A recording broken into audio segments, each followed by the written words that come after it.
On today's Newsmakers, Charlie Kirk's impact, Lee Strobel on miracles, and Fox's Dana Perino. That and more coming up.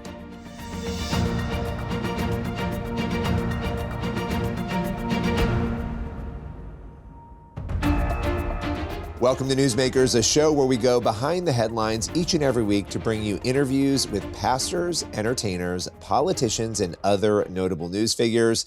First up on today's show, author Lee Strobel is on a mission to uncover real-life miracles. Let's welcome him here to Newsmakers to talk all about his new documentary, The Case for Miracles. Lee Strobel, it's incredibly exciting, as always, to get to connect with you, this time about the Case for Miracles film, which is hitting theaters in December. This is huge. You have looked at so many supernatural topics in recent years. Why did you want to take the Case for Miracles to the big screen? Well, especially at Christmas. You know, Christmas is a great miracle, and it's mind-boggling, the incarnation and so forth. And you know, a lot of people who are spiritually curious become more curious around Christmas because all of this activity in the culture focused on December the 25th, and they begin to wonder, what is this really all about? What does it really mean? And so forth. So I think that people are more spiritually open this time of year. And I think it's a perfect time to do a film that looks at the credibility that God is still in the miracle business today. Yeah, I love that. And you, more than anyone, probably, I think there's a few of us who have spent a lot of time looking at miracles and looking at the supernatural, but you really more than most. What has this taught you? You obviously had Seeing the Supernatural, you had your book, you've been looking at this for years. What is the biggest impact that miracles and this investigation of the supernatural has had on your own faith? It's deepened my faith. It's enlarged my faith. It's you know, when the Bible talks about God being the same yesterday, today, and forever, the fact he's still doing miracles today in ways where we've got solid medical documentation, where we have multiple incredible eyewitnesses with no motive to deceive, where we have no natural explanation that makes any sense whatsoever, and it takes place in the context of prayer, where we have those four conditions met. I think it's logical and rational to conclude that God has intervened supernaturally. And when that happens, you're just in awe. You're just in awe. I remember sitting down, I've sat down personally with a couple of the people whose stories we tell in the movie and in the book, and gotten to know them. And to hear them many years later talk about the miracle moment, and to hear the awe in their voice, and just have them look off and relive it. It's so inspiring to me. Yeah, what is, okay, I don't want to have you spoil anything, but when you think about the stories and what people are going to encounter in this film, The Case for Miracles, what is one thing that you can tell us, like one little snippet you could give us that would give people a sense of what they're going to encounter and experience? Well, my favorite miracle involves a woman named Barbara. Barbara was stricken with multiple sclerosis as a teenager, deteriorated very quickly. We've got medical records all documenting her case, to the point where several years later, she's in hospice. She's on her deathbed, curled up like a pretzel, rigid, one lung collapse, the other lung at 50%, a tube in her throat so she could breathe from oxygen canisters in the garage, lost control of her urination and bowels. She was virtually blind. She could just see gray shapes. Her legs had atrophied. She hadn't walked in 7 years at that point. And she's dying. And then somebody said, hey, why don't we call the radio station in Chicago, WMBI, Moody Bible Institute, and ask people to pray for poor Barbara? My goodness, she's on her deathbed. So they did. We documented at least 450 people prayed for Barbara. How do we know? Because they wrote letters to her saying, I'm praying for you. And so on Pentecost Sunday, there's a couple of her friends who are in the room together with her, reading her some of these letters from people praying for her. And she's curled up like a pretzel in bed. And she hears from the corner of the room where nobody was, the voice of God saying, my child, get up and walk.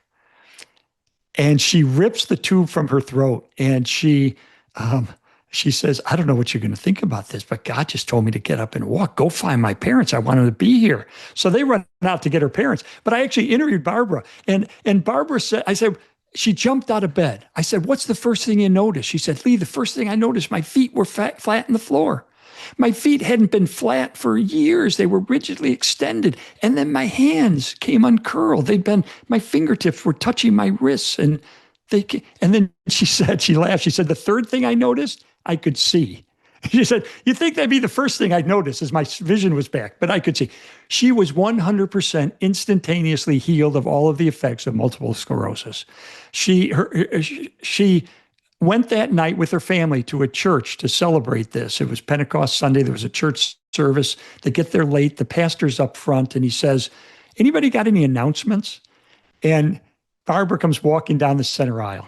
Nobody'd seen Barbara walk for 7 years. The whole place erupts with people singing, Amazing Grace, I once was blind, and now I see. And the next day, she goes to one of her doctors to be examined. And he said later, I saw her walking down the corridor toward my office, and my first thought was, oh, she died, and that's a ghost. She said, this is medically impossible. And it is medically impossible. And yet, it happened immediately as she heard the voice of God say, my child, get up and walk. I love that. Well, the film is The Case for Miracles, coming December 15th. There are 3 nights. You can check that out. And again, it's The Case for Miracles. Lee, appreciate your time today. My pleasure. Good to see you again, Billy. You can go to thecaseformiracles.movie for more information on Strobel's film. We'll be right back in just a moment with more Newsmakers.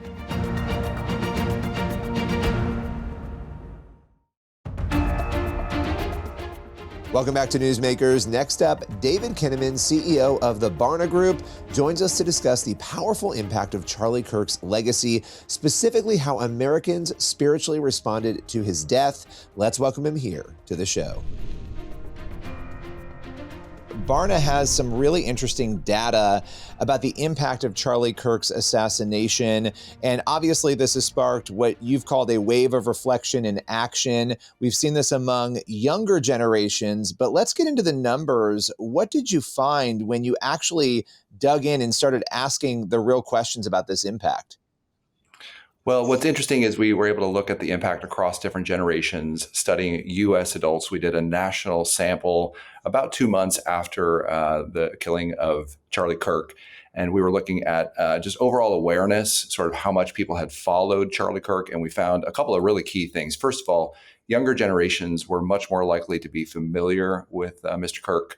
Millennials, Gen Z were much more likely to know about him. And actually, more than 8 out of 10 Americans knew of Charlie Kirk, even though very few followed him very closely. Of course, among practicing Christians, about half followed him pretty closely. But I think the most surprising finding from the research is that about 1 in 4 Americans report taking spiritual action as a result of Charlie Kirk's death. We didn't delve into what that was, but we find that 29% of Americans report taking some sort of action as a result of his death in general, and spiritual responses were outpacing political ones. About 24% took spiritual action as a result of his death. This was much more common among young people, Gen Z and millennials. And about 11% took some sort of political action as a result of his death. As you might imagine, practicing Christians were even more likely to say that they had taken a moment of reflection or political action, but especially spiritual action as a result of his passing. Yeah, it's interesting. You look at a lot of data and research, and you have for many years now. When I see a number like 29% reporting taking some form of action as a result of somebody's death, that's a pretty, it feels, and correct me if I'm wrong, that's 3 in 10 people taking that sort of action. That seems pretty significant. We don't see a lot of events that sway people to that level, or am I wrong? I mean, you've seen a lot of these numbers on other issues. Yeah, no, I think it was a really surprising and large impact, given again how relatively small his deep following was before his death. And again, don't get me wrong, I think there's a real case to be made that he was a widely respected and widely known, although not closely followed, figure. And so the fact that 3 in 10 Americans are saying there was some sort of moment of reflection, action that they were taking as a result of his death, I think is a significant impact. A sort of it carries on with some of the larger changes that we're seeing in our research about people having a moment of spiritual reflection, openness to Jesus, open to church going. Bible reading is rising up, especially among younger generations. So it seemed as though this comes at a time when there's already an openness to spiritual renewal. And I think it is a surprising finding for sure to just see how widespread his impact is. Yeah, I mean, you look at this, and a lot of anecdotal conversations were happening. I was talking to pastors who were telling me. I talked to one pastor in New York City where I am. He told me he had 500 people show up. Actually, not show up, come up to the stage and accept Christ the first weekend after Charlie Kirk's death. And I heard that again and again from other pastors, but those are anecdotals, right? So to have numbers showing, okay, no, something did happen here, particularly with young people. And I know you said, you didn't necessarily get into the specifics of the spiritual responses, but I wanted you to just unpack that a little bit more, because obviously there are spiritual responses, political responses. How did you ask that question, just sort of generally? Yeah, essentially we said, have you personally taken any action since the passing of Charlie Kirk? And that gave us a measure. We gave people options of yes, a spiritual action, yes, a political action, yes to both, or no. And 71% of Americans said they had taken no action, but that leave 29% who said they'd taken either a political or spiritual action or both. And again, I think it's been such a heartbreaking season for those that closely followed Charlie Kirk, and of course, just the tragedy itself. On the face of it is such a sad turn of events. But we have not had a political figure like this that has been assassinated for some time, and just the widespread impact of that seems to be really interesting. What we did look at was ways that people said that might have a positive or negative impact going forward. And people are really split on these. We gave people 5 different options to choose from: Christianity among younger generations, the ability to have civil political conversations, politics in America in general, ending gun violence, and cooperation between conservatives and liberals. And basically, across all U.S. adults, it was only Christianity among younger Americans that was, by and large, by almost 3-1, chosen as the likely long-term impact of Mr. Kirk's death. So 47% to 19% among all adults, and 71% to 11% among practicing Christians. So very interesting findings there. It was actually younger Americans who were also more likely to attribute that as the likely positive outcome. Again, this notion that people are seeing his impact much more spiritually oriented than politically oriented. And the others were sort of mixed, whether people thought it would be either a positive or a negative impact going forward. But overall, people are looking at Charlie Kirk and his legacy as much about his spiritual impact as his political impact. I love what you said there. We'll kind of close out on that this is the time to be praying for what we've been hoping for, especially among young people, watching young people show up on college campuses to worship, to seek Christ. This is a very unique time, and I appreciate the data and the research that Barna put out on this. Thanks for your time today. Of course, Billy. Great to be with you. Please continue to pray for the young people who have heard the gospel in this country during this difficult time, and for Americans more broadly who are discovering who Jesus is. We'll be right back in just a moment with more Newsmakers.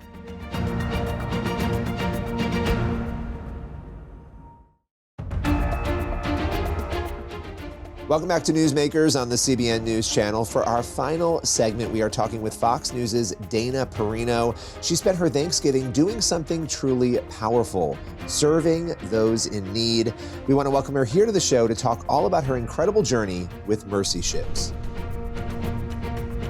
For those who don't know, let's just start with, what is Mercy Ships? Because I think there are people out there who don't know. What's interesting is that I didn't know what Mercy Ships was either, but let me tell you why I even got involved in the first place.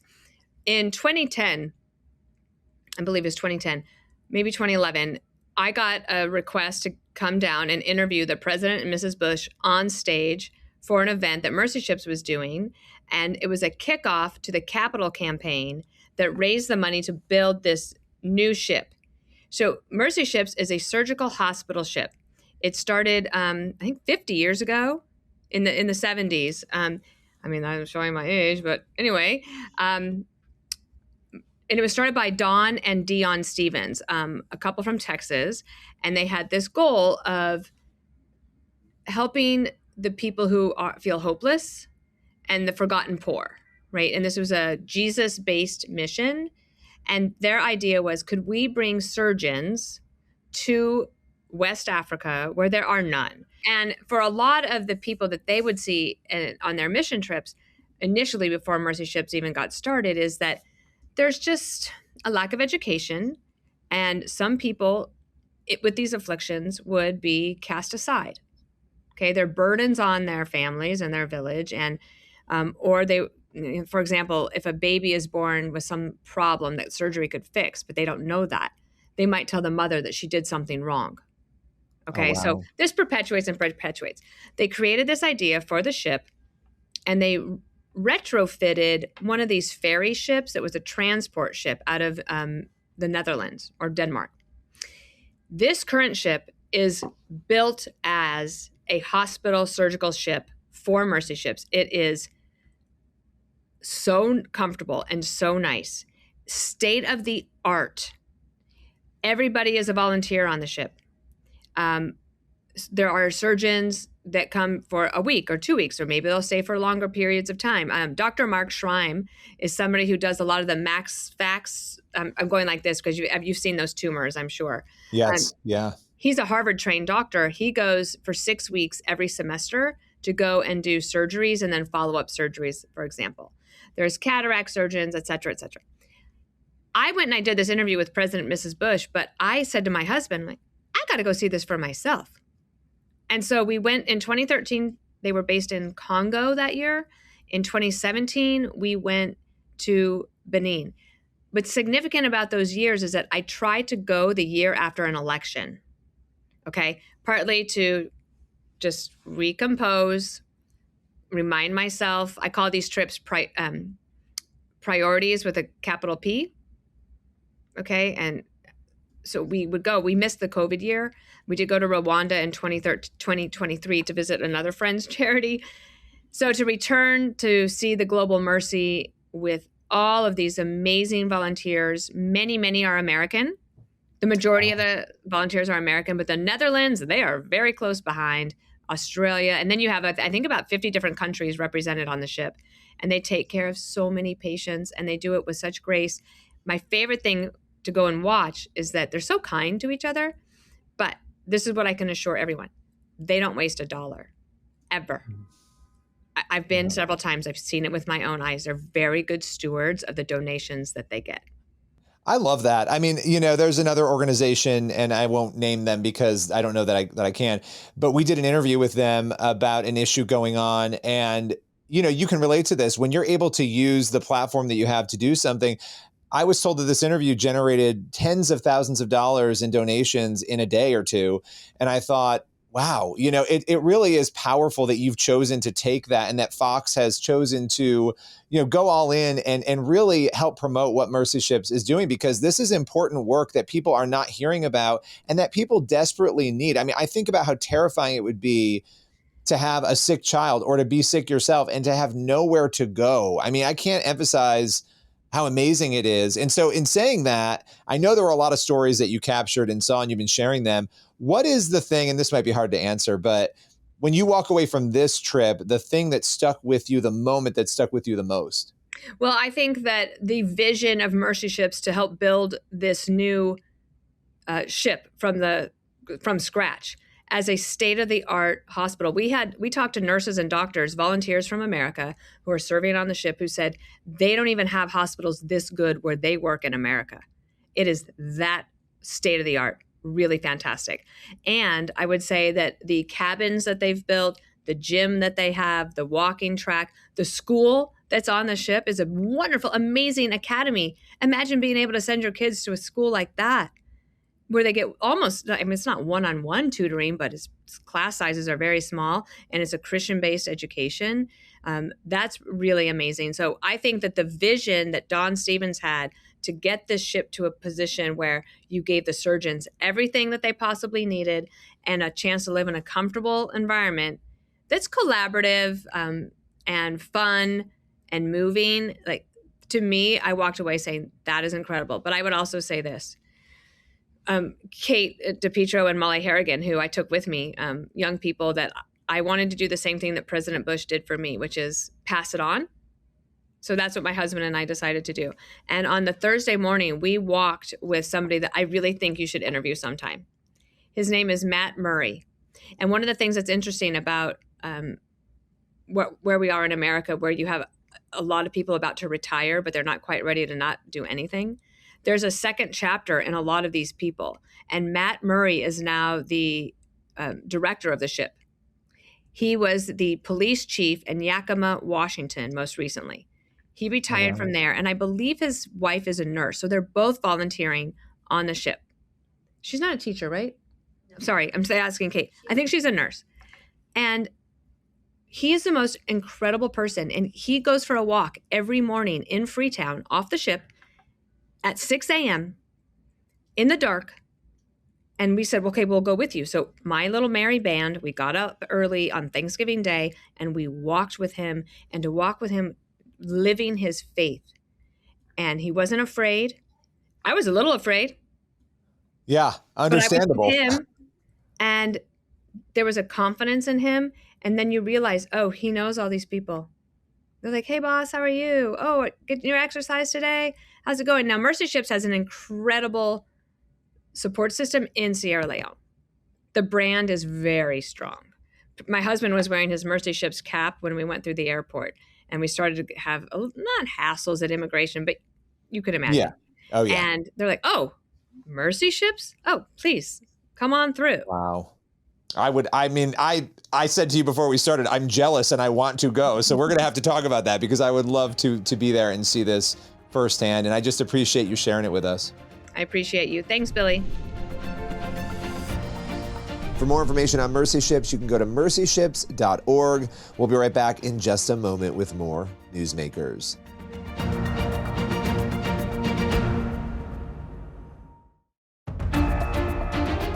That's all for Newsmakers. Thank you for watching, and be sure to head on over to the CBN News YouTube channel. That's where you'll find the full interviews you saw on today's episode. You can also check out our documentary investigating the supernatural miracles. We traveled all around America, documented some of the most incredible miracle claims and stories. You can watch that at cbn.com/supernatural. We've got a new film coming out, investigating the supernatural, angels and demons. That is coming out this March. You want to check that out. As for this show, we'll be back again next week.